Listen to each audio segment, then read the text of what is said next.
एक दिन बचा है, अभी मोदी जी का हैप्पी बर्थडे आने वाला है, हैं? विश करोगे? अरे विश उसके दोस्त करेंगे, हम तो चाहेंगे कि ऐसे क्या लुटिया जल्दी डूबे। ये महिलाओं का सम्मान नहीं करते हैं, ये गुंडों का सम्मान करने वाले लोग हैं। फकीर तो हम भी है, झोला लेके निकल जाएंगे। भाई हम भी झोले साथ चले गए। क्या मैं मुसलमान हूँ, ये हिंदू मान जाओगे? है, ये मैं मुसलमान हूँ, ये हिंदू है। तो पैसे सर इनके पास तो जी 6,000 रुपये तो मिल रहे हैं साल के, 6,000 रुपए डीजल का खर्चा निकल जाएगा। इनका एक टाइम का खाना ना 10 से 12,000 रुपए का होता है एक आदमी का VIP। अरे संत आदमी है मोदी जी, कहाँ 10 से 12? चलो मोदी जी नहीं, और तो बैठे बते रहे। अरे मोदी जी नहीं खाते, योगी जी नहीं खाते, वही संत है, लेकिन और तो बते रहे जिनके पास VIP है। तो फकीर तो हम भी है, झोला लेके निकल जाएंगे। भाजी हम भी झोले साथ चले गए। क्या दिक्कत होगी? पीछे पीछे निकल जाओगे?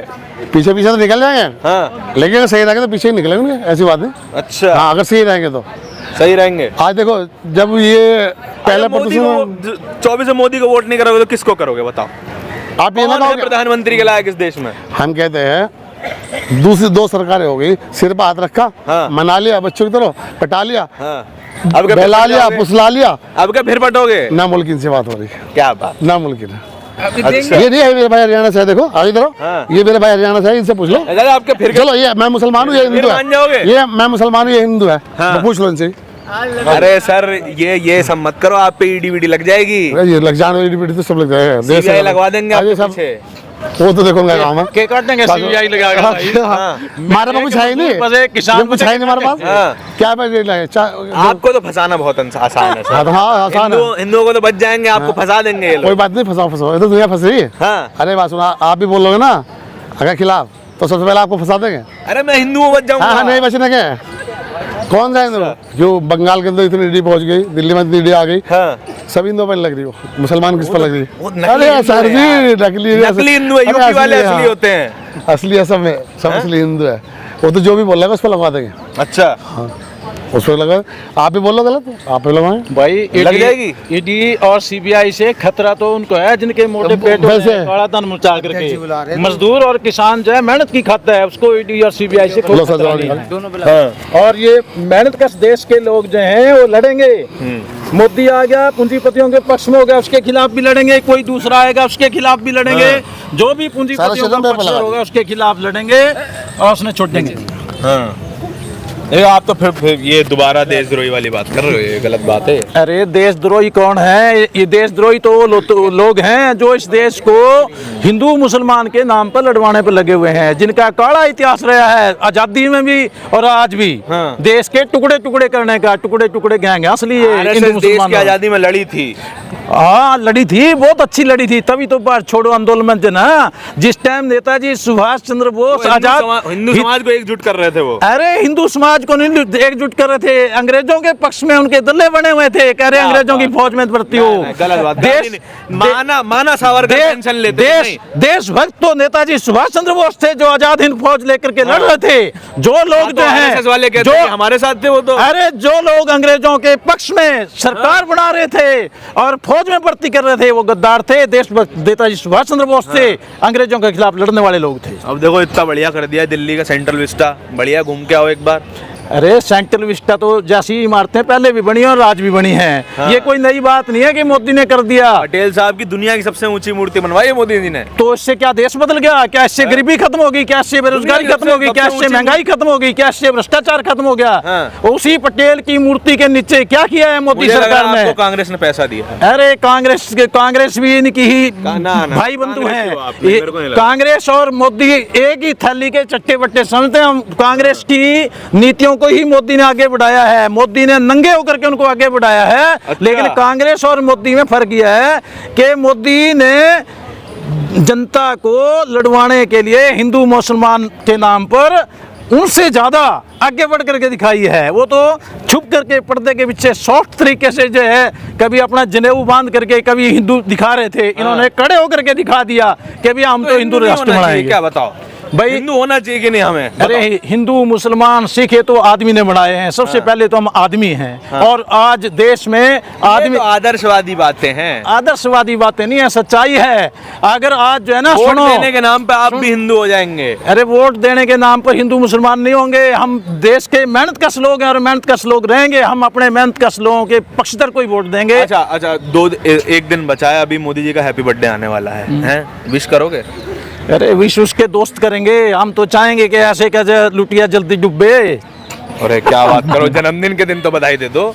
बधाई देने के लायक नहीं है। देश का मजदूर और किसान तो ये चाहता है, और उसके जैसे लोग जो हैं भाई आज जाते हो तो कल जाएं, उनके लिए तो कब्र तैयार होनी चाहिए। ये जो बात आपने बोली है ना, आप पे FIR होगी अगर ये मेरे वीडियो चला दी, ये काट देंगे हम। मैं ये कहता हूँ कि जो मजदूर किसान के खिलाफ नीतियां बनाएगा, कानून बनाएगा, वो इस देश से जाएगा। इतिहास बताता है कि जिसने भी जनता के खिलाफ, सरकार जाएगी कि जाएंगे?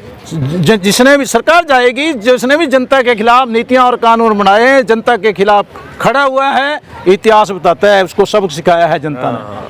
जनता के खिलाफ काम कर रही है। और जनता का जो गुस्सा कहीं सरकार के खिलाफ ना चला जाए, तो हिंदू मुसलमान को लड़वाने का काम कर रहे हैं ये लोग, जो है नकली मुद्दे उछाल रहे हैं। तो सरकार तो कह रही अच्छा काम कर रहे हैं। अच्छा होता तो किसान कहता ना, किसान तो हर रोज रो रहा है, मजदूर रो रहे हैं। अभी जो केंद्र सरकार ने ये लेबर कोड बनाए हैं, वो पूरी तरह से वर्किंग क्लास के खिलाफ हैं। अभी जो योगी सरकार है, बताए क्या किया है उसने? पीछे कोविड में है, कितने मजदूर रोते फिरे हैं सरकार को। क्या किया योगी सरकार ने, क्या मोदी सरकार ने किया? मोदी सरकार कह रही है विश्व गुरु बना रहे हैं हम भारत को। अरे विश्व गुरु तो हिंदू मुसलमान में लड़ाने के लिए विश्व गुरु बने हुए हैं यार। जनता के विकास के लिए बताए क्या किया है? बेरोजगारी इतनी बढ़ी हुई है देश में, जिनसे सरकारी रोजगार मिल सकता था, वो सारे महकमे, सारे सरकारी संस्थान उनको अपने दोस्तों को, अंबानी अडानी को, जो है ये पूंजीपतियों को कौड़ियों के भाव बेच रहे हैं। ये विकास थोड़ी हो रहा है। अडानी दुनिया के तीसरे नंबर के सबसे अमीर आदमी बन गए। तो ये अडानी जो बने हैं वो तो मेहनत कश जनता का खून चूस करके बने हैं। और मोदी जिसमें पाप करने में साथ है, जो पाप का घड़ा भर रहा है, जो ये अंबानी अडानी जैसे कारपोरेट घराने आए हैं, जनता को लूट लूट करके तो आए हैं। तो ये दो देश हैं, एक मेहनत कश लोगों का देश है कि पूंजीपतियों का देश है। मेहनत कश लोगों के देश की क्या हाल है आप देखो, भुखमरी में जो है देश कहाँ गया है। अभी हिमालय दुर्घटनाओं में लोग मर रहे हैं और भुखमरी से मर रहे हैं, बेरोजगारी के कारण आत्महत्याएं कर रहे हैं। वो भी तो एक देश का पार्ट है। सिर्फ अडानी ऊपर चला गया उससे तो नहीं देश पता चलेगा। मेहनत कश जनता की क्या स्थिति है उससे पता चलेगा देश क्या है। वो 85% लोग हैं जो मेहनत करने वाले लोग हैं, ये तो पूंजीपति मुट्ठी भर लोग हैं। अमीरों का पेट ही मजदूर किसान भरते हैं, वो मजदूरों का, किसानों का शोषण करके मोटे हुए हैं।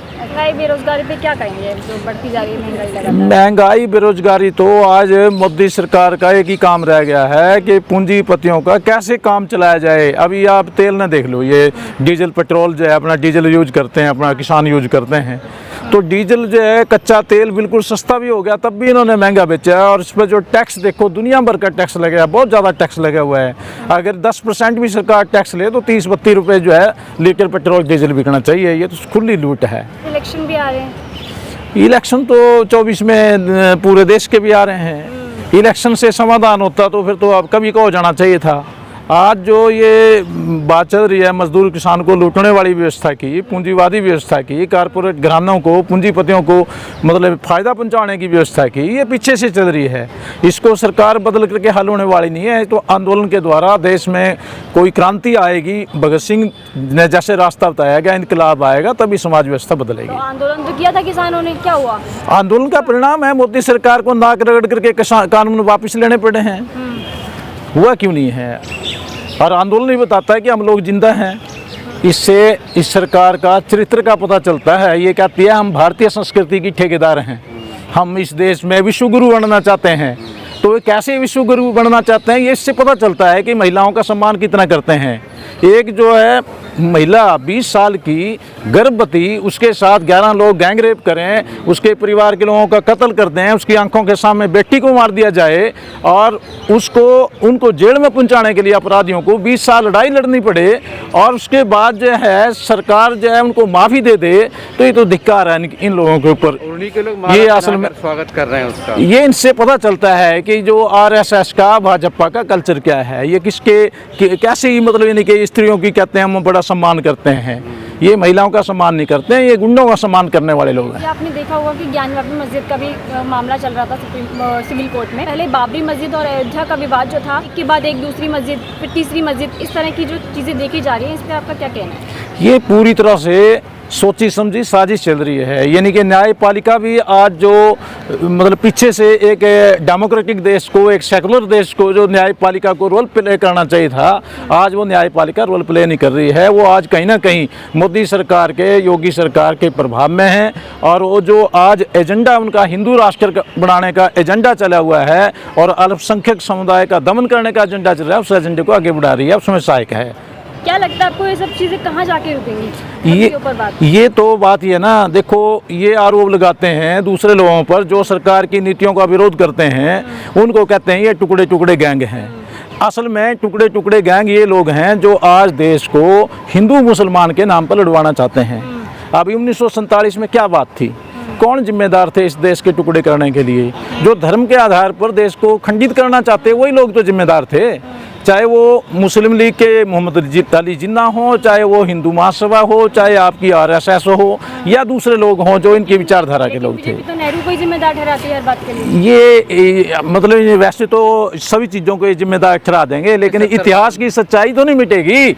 आप देखो कि 1942 में जब भारत छोड़ो आंदोलन चला हुआ था, गांधी, नेहरू, कांग्रेस जो है भारत छोड़ो आंदोलन कर रही थी। नेताजी सुभाष चंद्र बोस, जिनकी प्रतिमा अभी कह रहे हैं कि देश को जो ना नेताजी सुभाष चंद्र बोस के साथ न्याय नहीं किया है, अभी प्रतिमा लगा करके हम न्याय कर रहे हैं। तो नेताजी सुभाष चंद्र बोस जो है अंग्रेजों को निकालने के लिए उनकी आज़ाद हिंद फौज लड़ रही थी कि अंग्रेजों को बाहर निकालो, लेकिन हिंदू महासभा क्या कर रही थी, सावरकर क्या कर रहे थे उनकी, वो आप देखो, वो अंग्रेजों की फौज में भर्ती करवा रहे थे कि भारत के लोगों को, हिंदुओं को अंग्रेजों की फौज में भर्ती होना चाहिए, उनकी तरफ से लड़ना चाहिए था। और हिंदू महासभा ने, जिसको मुस्लिम लीग को मोहम्मद अली जिन्ना को कहते हैं कि देश के टुकड़े करने वाला है, उसके सरकार साथ मिल करके सिंध में और पश्चिमी बंगाल में सरकार बनाई है। इस काले अध्याय को कहाँ छुपाएंगे?